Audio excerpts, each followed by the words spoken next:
On passe à la politique maintenant. Nous sommes en pleine campagne interne à l'UMP pour la désignation de la tête de liste lors des élections régionales de 2010. Une campagne qui a été tendue et qui laissera peut-être des traces car les échanges ont été assez musclés entre les deux candidats, Xavier Nézet. Oui, c'est surtout le début de campagne qui a été tendu. Je vous propose d'ailleurs de revoir tout de suite un extrait des propos tenus par Serge Lepelletier au moment de son entrée en campagne, propos tenus à l'encontre de son concurrent Hervé Novelli. S'il refuse les débats dans les départements, est-ce qu'il refuse justement ce positionnement libéral? Est-ce qu'il a peur que l'on parle de cet ultralibéralisme? Est-ce qu'il a peur que l'on parle de son histoire politique? Je pose simplement la question. Quand vous parlez de son histoire politique, vous faites référence à quoi précisément? À son histoire politique, à chacun de regarder ce qu'elle est. Alors dans ses propos, Serge Lepelletier fait référence au passé politique d'Hervé Novelli, c'est-à-dire à son ancrage libéral qui est connu de tout le monde, mais aussi à son passé au sein de l'extrême droite. C'est une période lointaine qui a peut-être eu une influence ensuite sur sa carrière. Il nous a donc semblé intéressant de revenir ce soir sur cette partie de son histoire. Cette manifestation en juin 68 à Paris rassemble différents mouvements d'extrême droite qui réclament un retour à l'ordre après les événements du mois de mai. Parmi eux se trouve notamment le groupe Occident, des étudiants plutôt agités qui font régulièrement le coup de poing avec les gauchistes. Occident compte dans ses rangs des gens comme les futurs ministres Alain Madelin, Gérard Longuet ou Hervé Novelli. Au sein de cette organisation, ils vont rencontrer des personnages qui auront une influence décisive sur leur parcours, à savoir d'anciens pro-nazis français très actifs durant l'occupation.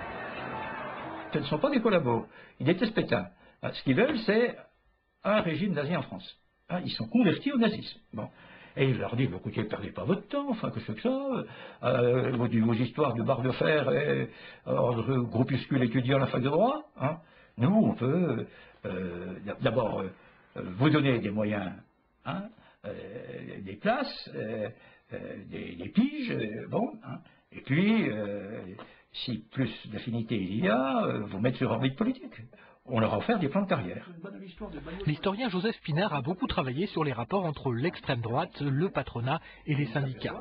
Parmi les centaines d'ouvrages de sa bibliothèque, certains racontent comment les jeunes d'Occident ont été recyclés par d'anciens pro-nazis français tels que Guy Lemonnier, connu sous le pseudonyme de Claude Armel.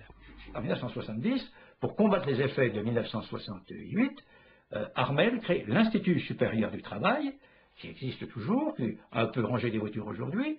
Et dans le cadre de l'Institut supérieur du travail, ces jeunes gens vont faire des conférences bien payées. Ils sont venus chez Peugeot à Sochaux.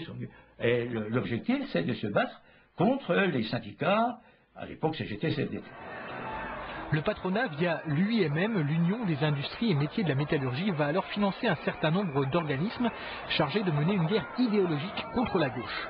Une histoire racontée par le journaliste Guillaume Delacroix dans son livre « Enquête sur le patronat ».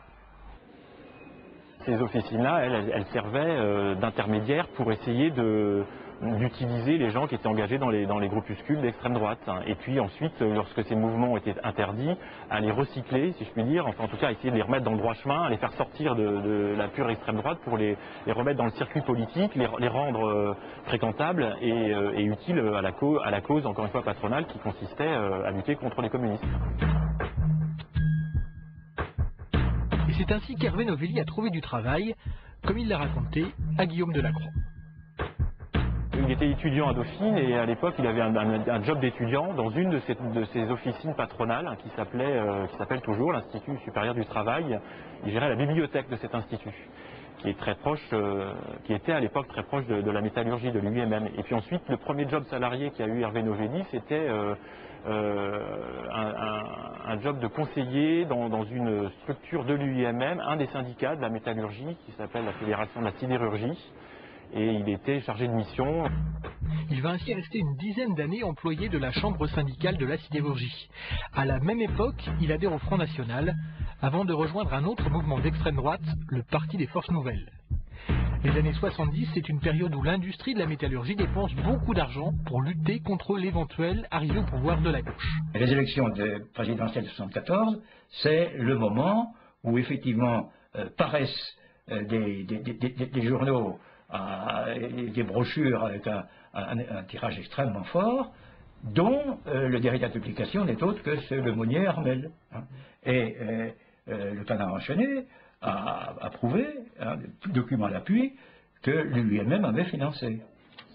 En apportant leur soutien à Giscard pour la campagne présidentielle de 1974, les réseaux du patronat et de l'UIMM vont ainsi embarquer les anciens d'Occident vers le courant libéral.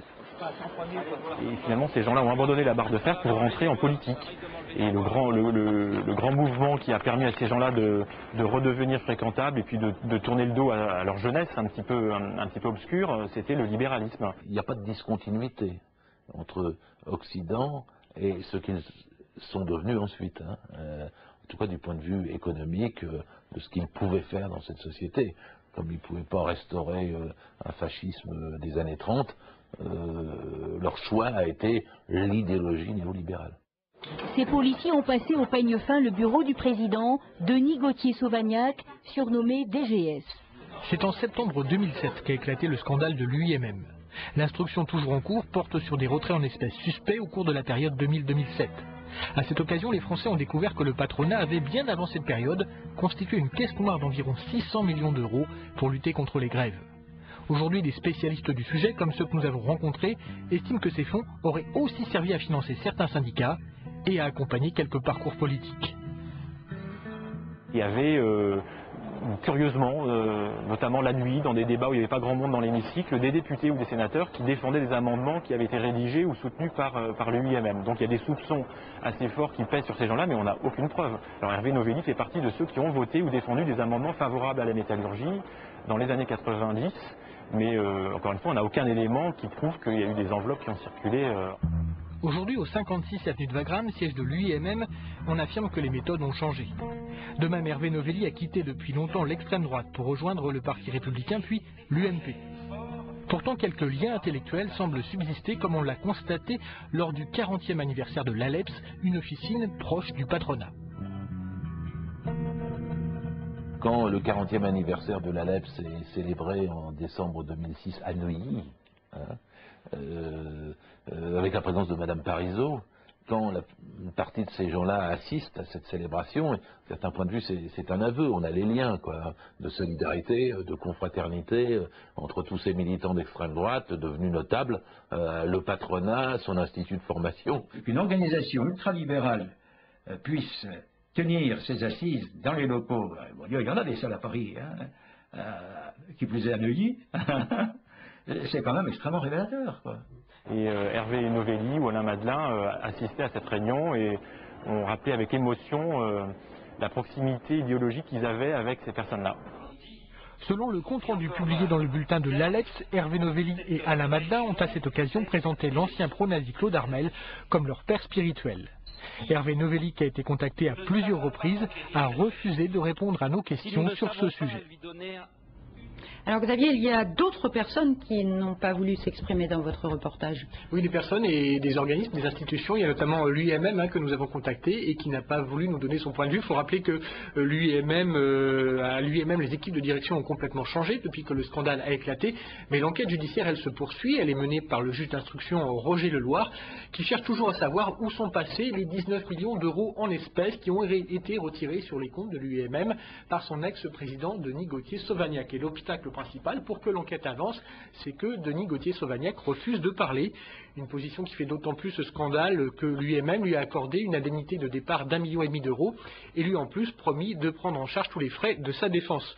Donc Denis Gauthier-Sauvagnat a été mis en examen ainsi qu'une dizaine d'autres personnes, des dirigeants de l'UIMM. Et pour l'instant, c'est la loi du silence. On ne sait pas à quoi ont servi ces 19 millions d'euros. Soutien à certains syndicats, aide illégale à des entreprises ou financement politique. Pour l'instant, toutes les hypothèses restent ouvertes. Merci Xavier.